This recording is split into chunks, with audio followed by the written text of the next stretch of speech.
జలధరించే దృశ్యాలు, క్షణక్షణం ఉత్కంఠ పెంచే విన్యాసాలు, కళ్ళు తిప్పకుండా కట్టిపడేసే ఆర్మీ విమానాల సాహసాలు, మొత్తం 900 ఎగ్జిబిటర్లు, 150కి పైగా విదేశీ కంపెనీలు, 90 దేశాల ప్రతినిధులు. ఇలా ఒక్కటేంటి, ఇంకా మరెన్నో అబ్బురపరిచే అద్భుత దృశ్యాలు. వీటన్నింటికి ఒకే వేదిక, డిఫెన్స్ ఎయిర్ షో. ఆసియాలోనే అతిపెద్ద ఎయిర్ షోగా పిలువబడే ఏరో ఇండియా 15వ ఎడిషన్ గ్రాండ్ గా ప్రారంభమైంది. బెంగళూరు సమీపంలోని యలహంక ఎయిర్ ఫోర్స్ స్టేషన్ ఇందుకు వేదికగా నిలిచింది. ఏరో ఇండియా 15వ ఎడిషన్ ని కేంద్ర రక్షణ శాఖ మంత్రి రాజ్నాథ్ సింగ్ ఇవాళ ప్రారంభించారు.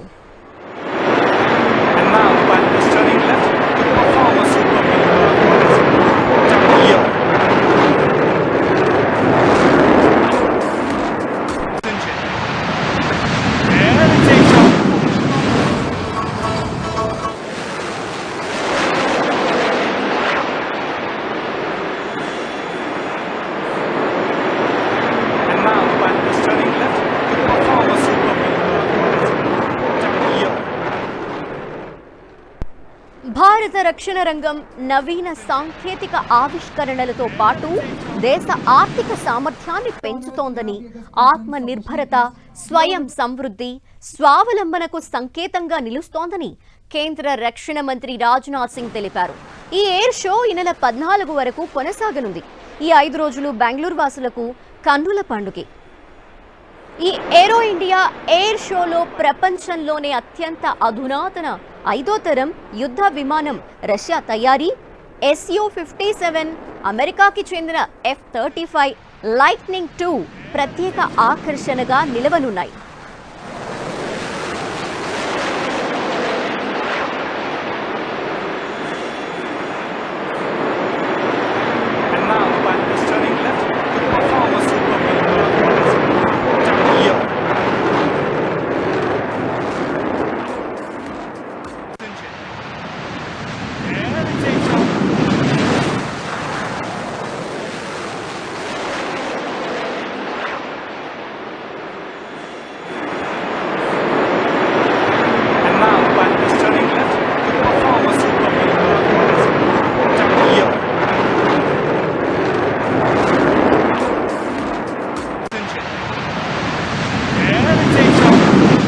నూట 150 విదేశీ కంపెనీలు ఈ ఎయిర్ షోలో పాల్గొంటున్నాయి.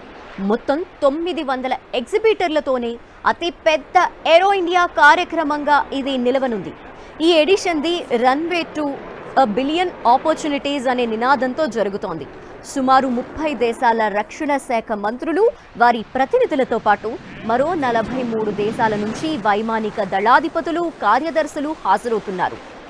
భారత్ పెవిలియన్లో ప్రదర్శించే రక్షణ రంగ ఉత్పత్తులు దేశీయ తయారీ సామర్థ్యానికి ప్రతీకగా నిలుస్తాయి. విద్యార్థుల్లో శాస్త్రీయ, సాంకేతిక, సృజనాత్మక ఆలోచనలని రేకెత్తిస్తాయి. తొలి 3 రోజులు బిజినెస్ ఎగ్జిబిటర్స్ ని మాత్రమే అనుమతిస్తారు. ఈ నెల 13, 14 తేదీల్లో ఈ ఎయిర్ షోని వీక్షించేందుకు సందర్శకులను అనుమతించనున్నారు. ఏరో ఇండియా 2025లో 12 మందికి పైగా అమెరికా ప్రతినిధులు ఇండియాతో కలిసి కొత్త వ్యాపార అవకాశాలు అన్వేషిస్తారు. విమానయానం, రక్షణ రంగంలో వినూత్న పరిష్కారాలని ప్రదర్శించనున్నారు. ఈ కంపెనీలు మానవరహిత వైమానిక వ్యవస్థలు, యుద్ధ విమానాలు, అధునాతన ఏవియేషన్స్, రక్షణ ఎలక్ట్రానిక్స్లలో పురోగతిని ప్రదర్శించనున్నాయి. మరోవైపు యలహంకలో ఎయిర్ షో ప్రారంభం కావడంతో ఈ నెల 14 వరకు ఆ ప్రాంతంలో ట్రాఫిక్ ని మళ్లించారు. ఉదయం 5 గంటల నుంచి రాత్రి 10 గంటల వరకు ఎయిర్ షో జరిగే పరిసర ప్రాంతాల్లో బెంగళూరు పోలీసులు ట్రాఫిక్ ఆంక్షలు విధించారు. అలాగే ఈ ప్రాంతాల్లో ట్రక్కులు, భారీ వాహనాలు, ప్రైవేట్ కార్లని అనుమతించబోమని పోలీసులు చెప్పారు. అయితే ఎయిర్ షోకి వెళ్లే సందర్శకుల వాహనాలని మాత్రం అనుమతించనున్నారు. సందర్శకులు తమ ఐడి ప్రూఫ్ ని పోలీసులకి చూపించాలని, ఎయిర్ షోలో కఠినమైన భద్రతా ఏర్పాట్లు చేసినట్టు పోలీసులు చెప్పారు. పగటి పూట అధిక ఉష్ణోగ్రత ఉంటుందని, ఎయిర్ షోకి హాజరయ్యే ప్రజలు క్యాప్స్ ధరించాలని, వాటర్ బాటిల్ వెంట తీసుకువెళ్లాలని అధికారులు సూచించారు.